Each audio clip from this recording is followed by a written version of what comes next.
Let me ask you something important. Have you ever noticed how a man can be deeply interested at first, attentive, consistent, almost chasing you? Then suddenly he pulls back. No argument, no clear reason, just a slow shift in energy, and you're left wondering, what changed? Here's the part no one talks about. Attraction rarely disappears overnight. It fades quietly, through small moments that seem harmless, but aren't. And most women don't lose a man's interest because they're not enough. They lose it because of unconscious behaviors that slowly change how he sees them. This video isn't about blaming you. It's about awareness. Because when a man's attraction fades, it's often tied to value perception, how he experiences you emotionally, mentally, and energetically. And the scary part, you can be doing these things with the best intentions, trying to be understanding, loving, supportive, or low maintenance, yet they work against you. Social media will tell you to chase harder, communicate more, or prove your worth. But that advice is exactly what keeps women stuck in confusion, anxiety, and over-effort. Today we're going to uncover the hidden behaviors that quietly reduce respect and attraction, and more importantly, how to shift them without pretending to be someone you're not. No games, no manipulation, just clarity. If you've ever felt like you give more than you receive, if you've wondered why your effort isn't matched, or if you want to keep your standards and your softness, stay with me. This might change how you see dating forever. Have you ever noticed how the moment you feel misunderstood, you start explaining yourself more? You clarify your tone, your intentions, your feelings, your past, your reasoning, hoping that if he just understands you better, everything will feel secure again. But here's the uncomfortable truth. Over-explaining doesn't create clarity. It quietly erodes respect. When you over-explain what you're really communicating, without realizing it, is uncertainty, not about the situation, but about your own position. It signals that you need agreement, approval, or validation for your choices and emotions. And attraction doesn't grow in that energy. Think about it. Confidence is felt, not justified. A woman who trusts herself doesn't feel the urge to convince someone to see her point. She states how she feels. She sets a boundary. She makes a decision. And she allows others to respond however they choose. Over-explaining usually comes from fear of being misunderstood, rejected, or abandoned. So instead of pausing, you rush to fill the silence. You add context. You soften your words. You explain why you feel the way you feel, hoping it will make it more acceptable. But what it often does is make your emotions seem negotiable. Here's where attraction shifts. When a man senses that you're trying to manage his reaction, rather than standing firmly in your truth, he may not consciously think, she's losing value, but he feels a subtle change in dynamic. The polarity weakens, the respect blurs, and the irony. The more you explain, the less you're heard. High-value communication is simple. It's grounded. It leaves space. Instead of saying 5 sentences, you say 1, and you let it land. You don't chase understanding, you allow it. This doesn't mean becoming cold or distant. It means trusting that your feelings don't need a presentation to be valid. The moment you stop over-explaining is the moment your words carry more weight, your presence feels stronger, and attraction has room to breathe again. Watch how differently people respond when you stop trying to convince and start allowing. At first, it feels like love. You rearrange your schedule to match his. You reply faster than you normally would. You cancel plans because you'd rather spend time with him. Slowly, almost without noticing, his availability starts to shape your day, your mood, even your sense of direction, and that's where the problem begins. When a man becomes the center of your life, attraction doesn't deepen, it shifts. Not because caring is wrong, but because balance disappears. Your world starts revolving around him, and when that happens, the version of you he was drawn to begins to fade. Here's the part most people miss. Men are attracted to women who have a full, grounded life of their own. Passions, priorities. A sense of self that doesn't collapse when he's busy, distant, or distracted. When you slowly put everything else on pause, friends, goals, hobbies, personal growth, you're not showing devotion. You're signaling dependency. And dependency changes the dynamic. Instead of choosing him, it starts to feel like you need him. Your happiness rises and falls based on his attention. A delayed text affects your mood. A shift in tone makes you overthink. You may not say it out loud, but energetically, you're asking him to be your source of stability. and that's a heavy role no relationship can sustain. What often happens next is confusing. You're giving more, but he seems less invested. You're available, but he pulls back. That's because attraction thrives on polarity, not pressure. When your life is rich and full, your presence feels like an addition, not a requirement. High-value women don't make a man their entire world. They invite him into it. They continue showing up for themselves even when they're in love. They don't disappear into relationships. They expand within them. This isn't about playing hard to get or acting uninterested. It's about staying rooted in who you are, keeping your routines, protecting your time, honoring your own goals with the same respect you give his. The moment you stop orbiting around him and start standing firmly in your own life again, something shifts. Your energy changes, your presence feels lighter, and suddenly attraction doesn't have to be forced. It returns naturally because you've remembered that you are the center of your own life first. One of the fastest ways attraction and respect begin to fade is when you start crossing your own boundaries, quietly, slowly, and often, in the name of being understanding. You tell yourself it's not a big deal. You ignore that uncomfortable feeling in your chest. You say yes when you want to say no. And over time, you teach someone how to treat you by what you're willing to tolerate. Boundaries aren't ultimatums. They're not about control or conflict. They're about self-respect. And when you ignore them, you send a message that your needs come last, even to yourself. This usually doesn't start in obvious ways. It starts small. You accept last-minute plans even though it disrupts your schedule.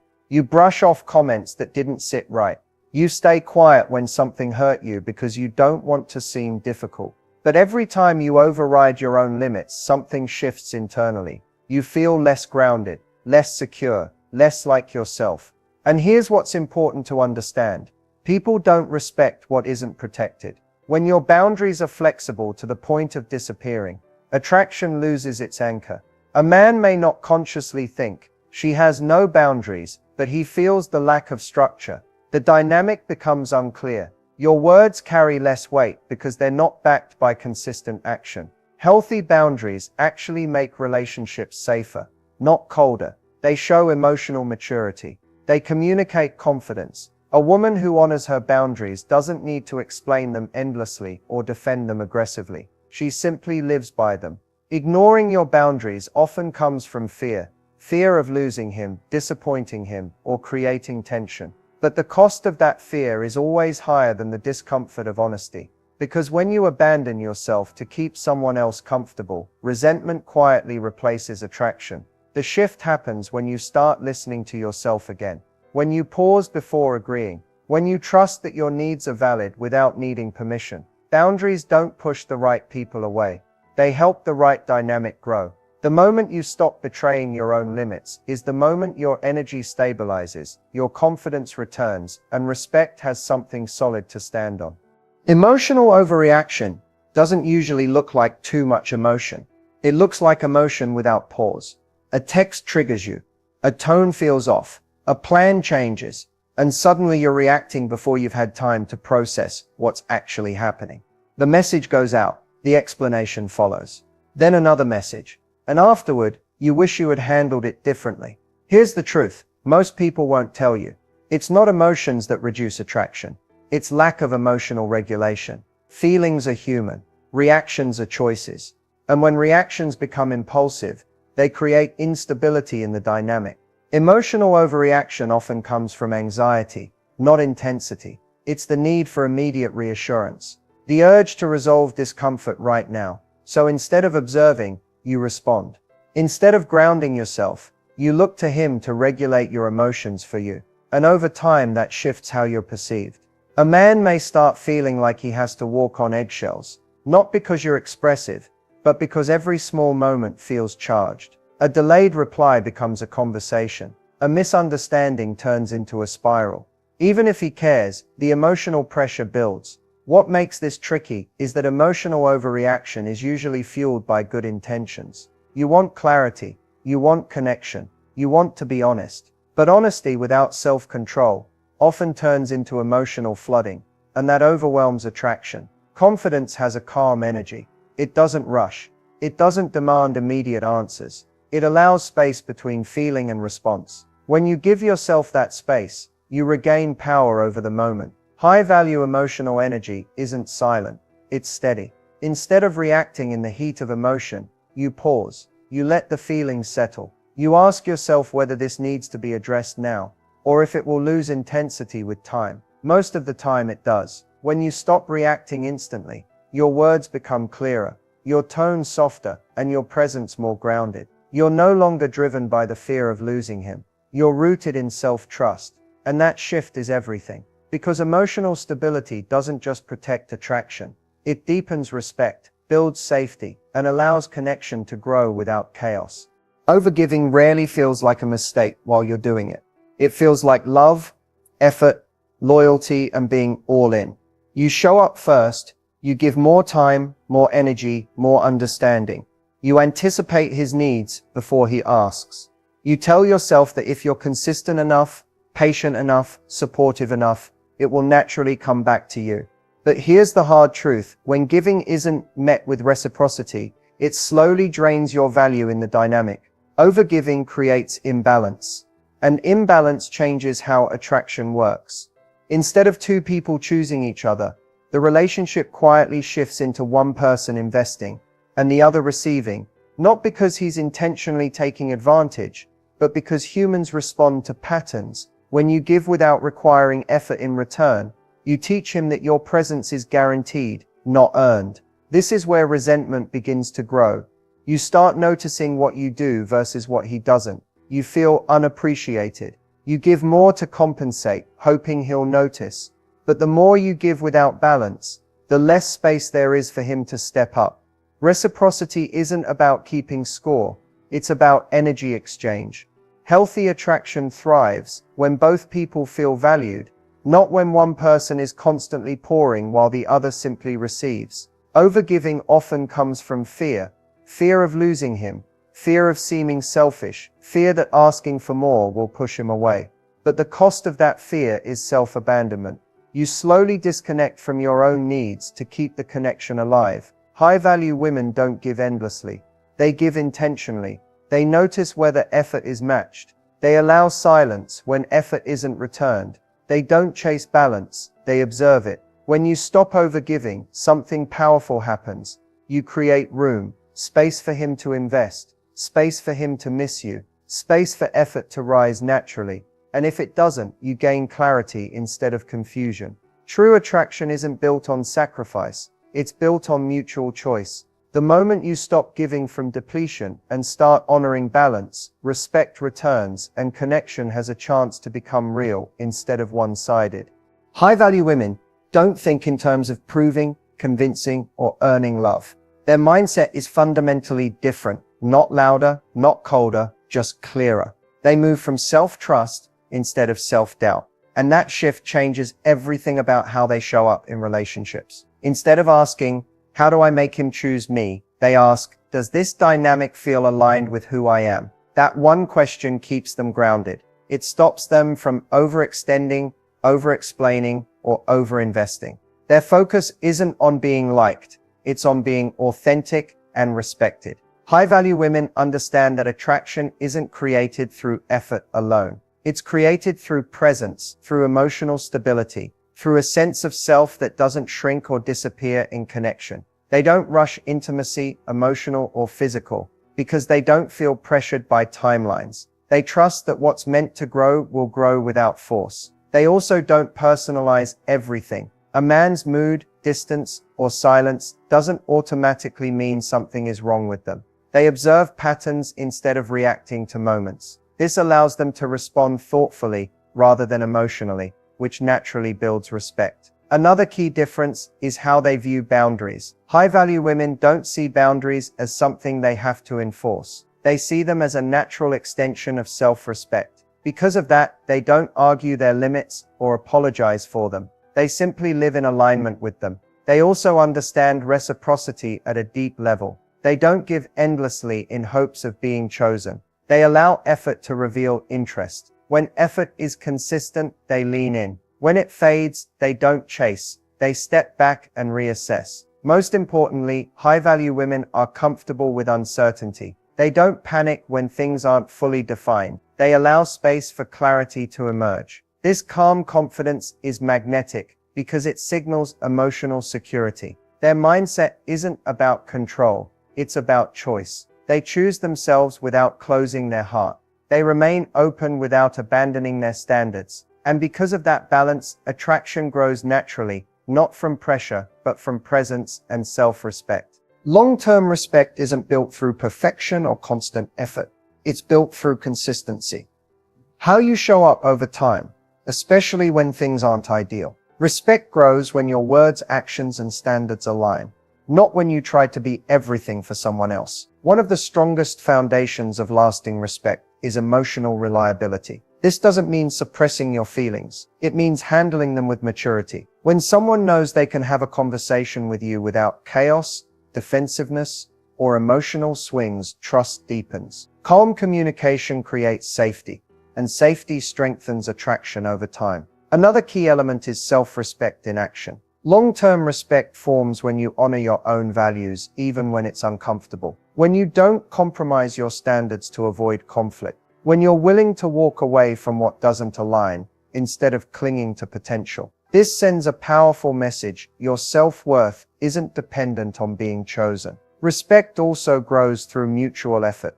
Not dramatic gestures, but steady participation from both sides. When both people contribute emotionally, mentally, and practically, the connection feels balanced. And balance is what keeps admiration alive. One-sided effort may feel romantic at first, but over time it erodes respect. Another overlooked factor is individuality. Maintaining your identity within a relationship matters more than most people realize. When you continue to grow, learn, and invest in your own life, you remain interesting, not because you're distant, but because you're evolving. Respect thrives when admiration has room to exist. Consistency in boundaries is equally important. Saying no when you mean no. Following through on what you say, not making exceptions that contradict your values. This stability builds trust and reinforces your credibility over time. Ultimately, long-term respect isn't something you demand. It's something you cultivate by how you live and relate. When you stay grounded in who you are, communicate clearly, and honor balance, respect becomes a natural response. And where respect is strong, attraction doesn't fade, it matures. At the end of the day, everything we've talked about comes back to one core truth: attraction and respect aren't created by trying harder. They're created by being more anchored in yourself. The moment you stop focusing on how to keep someone and start focusing on how you show up in your own life, the entire dynamic changes. None of these mistakes come from weakness. They come from caring, from wanting connection, from wanting love to work. And that's important to acknowledge, because the goal here isn't to shut your heart down, it's to protect it without closing it. There's a powerful difference between being open and being self-sacrificing. When you stop over-explaining, you reclaim your voice. When you stop making him the center of your world, you reclaim your identity. When you honor your boundaries, regulate your emotions, and give only where there is reciprocity, you reclaim your power. And power in this sense isn't dominance, it's self-trust. High-value energy is quiet. It doesn't beg. It doesn't chase. It doesn't rush to fix or prove. It observes. It chooses. It responds instead of reacts. And that energy naturally invites respect because it's rooted in clarity, not fear. What's important to remember is that you don't need to apply all of this perfectly. Growth isn't about flipping a switch. It's about awareness.